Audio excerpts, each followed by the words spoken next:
శంషాబాద్ కి అతి దగ్గరలో 22,000కే చదరపు గజం 22 ఎకరాల్లో మంచి ప్లాటెడ్ ప్రాజెక్ట్. ఈ నంబర్ కు కాల్ చేయండి. వెల్కమ్ బ్యాక్ టు మనం టీవీ. నేను మీ పవన్ బేస్వాడ. తెలంగాణలో అనుమానాస్పద రేషన్ కార్డులపై ప్రభుత్వం దృష్టి సారించింది. 6 నెలలుగా బియ్యం తీసుకొని 96,000 కార్డులను గుర్తించారు. విచారణలో 6,000కు పైగా కార్డులు అనర్హమైనవిగా తేలాయి.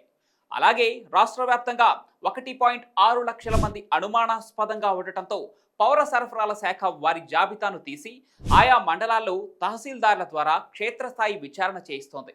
లబ్ధిదారులు సదరు చిరునామాలో నివసిస్తున్నారా లేదా మరణించారా అని పరిశీలిస్తున్నారు.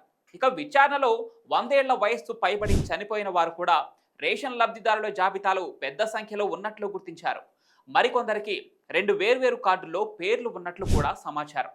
క్షేత్రస్థాయిలో సేకరించిన సమాచారాన్ని పౌర సరఫరాల శాఖ ప్రధాన కార్యాలయానికి పంపిస్తున్నారు. తెలంగాణ రాష్ట్ర వ్యాప్తంగా విచారణ పూర్తయిన తర్వాత వరుసగా 6 నెలల నుంచి రేషన్ తీసుకోని వారిని అర్హత లేకున్నా రేషన్ కార్డులు పొందిన వారి కార్డులను రద్దు చేసే అవకాశం ఉన్నట్లు పౌర సరఫరాల శాఖ వర్గాల సమాచారం.